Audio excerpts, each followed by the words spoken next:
Hello दोस्तों, कैसे हो सभी लोग। आए सब अच्छे होंगे।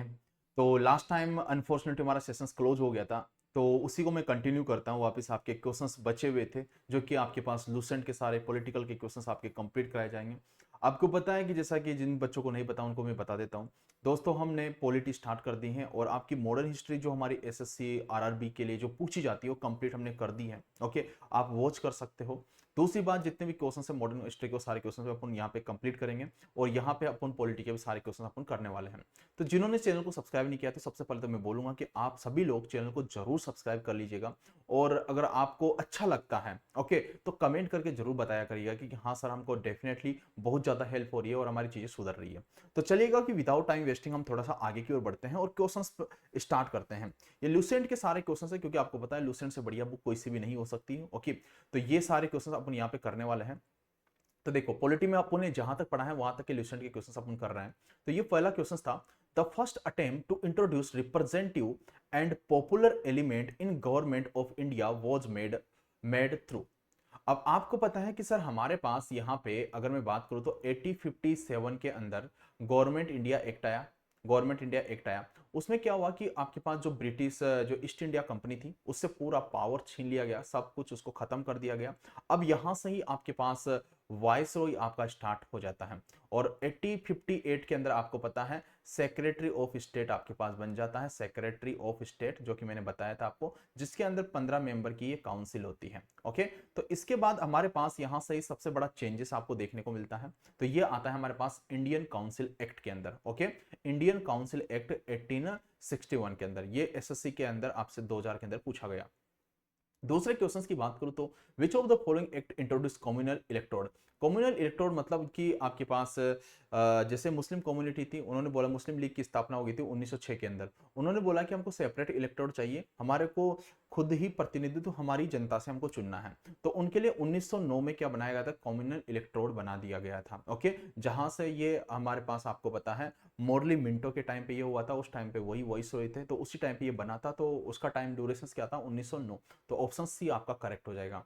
अगले क्वेश्चन की अगर हम बात करते हैं तो देखिएगा, by virtue of the act dyarchy. Okay, dyarchy के बारे में मैंने बहुत अच्छे से एक्सप्लेन किया था। Okay, introduce in India.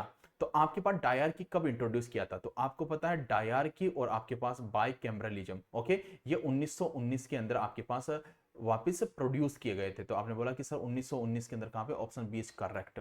Okay, bicameralism. और आपको ये भी बताया था कि डायरकी क्या होती है। डायरकी आपको पता है जो आपका प्रतिनिधित्व होता है प्रधानमंत्री और आपके पास जैसे कि आपके सेंटर और स्टेट के बीच में आपका डायरकी लगता है।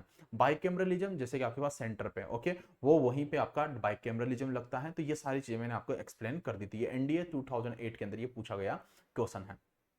दूसरा, अगर अगली क्वेश्चंस की अगर हम बात करते हैं तो the monopoly of Indian trade off East India company was abolish. आपको पता है अब मोनोपोली कब खत्म हो चुकी थी ईस्ट इंडिया कंपनी की, धीरे धीरे आपको पता है ब्रिटिश सरकार सब कुछ उनसे छीनती जा रही थी। तो ये मोनोपोली की अगर बात करा तो 1813 के अंदर ये उनसे छीन ली गई थी, चार्टर एक्ट 1813 के अंदर। तो आपके पास चार चार्टर एक्ट थे, वो सारी चीजें मैंने यहाँ पे बता दिया था आपको। दूसरा हमारे पास देखिएगा कि ये आपको क्रोनोलॉजी है, ये आपको अरेंज करना कि सबसे पहले कौन आया था उसके बाद कौन आया था। तो आपको पता है कि सर हमारे पास 1773 के अंदर तो हमारे पास कौन आया था, रेगुलेटिंग एक्ट आया था।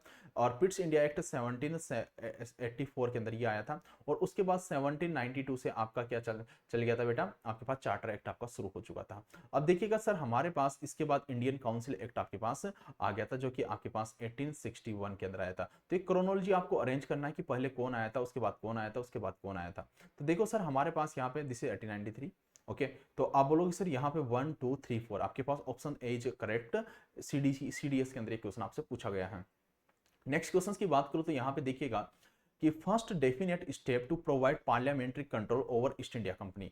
अब ये बताइएगा कि इनमें से कौन सा एक्ट है कि जब आपके पास जो ईस्ट इंडिया कंपनी थी उसको पूरी तरीके से कंट्रोल कर लिया है पार्लियामेंट ने, ब्रिटिश की पार्लियामेंट ने। क्योंकि जिस तरीके से यहाँ पे बंगाल में फेमाइन देखने को मिला था, यहाँ पे आपने देखा था 1857 का रिवोल्ट, सॉरी, यहाँ पे जिस तरीके से 1857 तो बहुत बात की बात थी। ओके, तो उससे पहले यहाँ पे फेमाइन देखने को मिला। और दूसरी बात, यहाँ पे वो देखने को मिला कि जब भी ये बंगाल ब्रिटिश में जाती थी तो वहाँ पे बोलती थी कि हमको इतना लोन चाहिए, तो उन्होंने बैंक से बहुत ज़्यादा लोन ले रखा था। तो उनको लगा कि ब्रिटिश पार्लियामेंट को लगा कि यार मतलब ये समझ क्या रखा है इस कंपनी ने। ओके, जब चाहो तभी कर्जे में जा रही है, जब चाहो तभी पैसा मांगने जाती है बैंक में। तो उस टाइम पे उन्होंने सोचा कि अब इसको हम कंट्रोल करेंगे, तो उन्होंने भाई साहब कंट्रोल करना स्टार्ट कर दिया। तो पहले हम उन्होंने रेगुलेटिंग एक्ट 1773 यहाँ पे बना के दे दिया कि भैया अब हम इस पे कंट्रोल करने वाले हैं। तो इसी टाइम पे आपको पता है कि ब्रिटिश क्राउन आपके पास बना था, कोर्ट ऑफ डायरेक्टर आपके पास बना था, ये सारी चीजें मैं एक्सप्लेन कर चुका हूँ।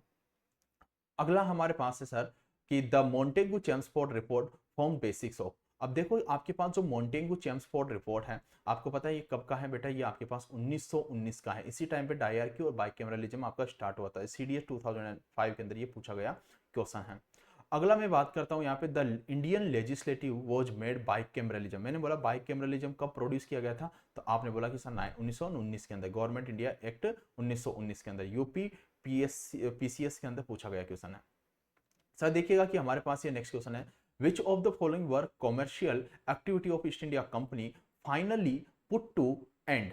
कि सारी जितनी भी देखो मोनोपोली जो खत्म हुई थी, ये ध्यान रखना मेरे भाई, यहाँ पे क्वेश्चन बनता है और यहाँ पे आप गलती कर देते हो। कॉमर्शियल एक्टिविटी कि सारी चीजें अब छीन ली गई है, तो अब ये कब छीन ली गई थी बेटा, 1833 के अंदर छीन ली गई थी। अगर वो बात करता है आपसे कि मोनोपोली कब खत्म हुई थी, तो वो मोनोपोली खत्म हुई थी 1813 के अंदर। ये दोनों चीजों पर फोकस करना है, यहां से क्वेश्चन आपका बनता है। नेक्स्ट क्वेश्चन हमारे पास, which of the following vested the secretary of state for Indian with supreme control over the government of India. आपको पता है कि सर हमारे पास सेक्रेटरी ऑफ स्टेट कब बना था बेटा, आपके पास आपको पता है 1858 के अंदर, option B is correct. Okay, next question की अगर हम बात करते हैं तो डायर की वॉच फर्स्ट इंट्रोड्यूस, आपको पता है कि सर डायर की जो इंट्रोड्यूस हुआ था ये 1919 के अंदर हुआ था। और गवर्नमेंट ऑफ इंडिया उस टाइम पे वॉइस रॉय कौन था बेटा, आपके पास मॉन्टेगू जेम्स रिफोर्ड। तो आपके पास ऑप्शन बी इज करेक्ट। समझ में आ गया। अब देखिएगा सर बात यहाँ पे ये आती है कि सर हमारे पास कई बार कंफ्यूजन हो जाता है मोरली मिंटो में, क्योंकि मोरली मिंटो बेटा आपको पता 1909 का टाइम था ये। ओके, तो यहाँ पे और यहाँ पे थोड़ा कंफ्यूजन होता है। तो अब मोंटेगू जेम्स रिफोर्ड 1919 में ये रिफॉर्म आया था, इसी टाइम पे बाइकैमरलिज्म और डायर की आपका इंट्रोड्यूस किया गया था। और डायर की 1935 में आपको पता है उस टाइम पे खत्म कर दिया गया था, गवर्नमेंट इंडिया ऑफ एक्ट के अंदर 1935 के अंदर इसको खत्म कर दिया गया था। लेकिन प्रोड्यूस कब किया गया था, 1919 के अंदर किया गया था। ये चीजें आपको ध्यान रखना है। ओके, तो जिन्होंने सेशन नहीं देखे हैं तो सेशन जरूर देख लीजिएगा। ये क्वेश्चन ज्यादा डिफिकल्ट नहीं है, आपको आसानी से समझ में आ जाएंगे। आपकी मॉडर्न हिस्ट्री कंप्लीट है और आपके पास पॉलिटी आपकी चल रही है। तो भैया जिन्होंने चैनल को सब्सक्राइब नहीं किया तो सब्सक्राइब जरूर कर लीजिएगा, लाइक नहीं किया तो लाइक जरूर करके जाया करिएगा। ओके, और अपने दोस्तों तक जरूर शेयर किया करिएगा दोस्तों। चलेगा, thank you, take care, love you and good bye.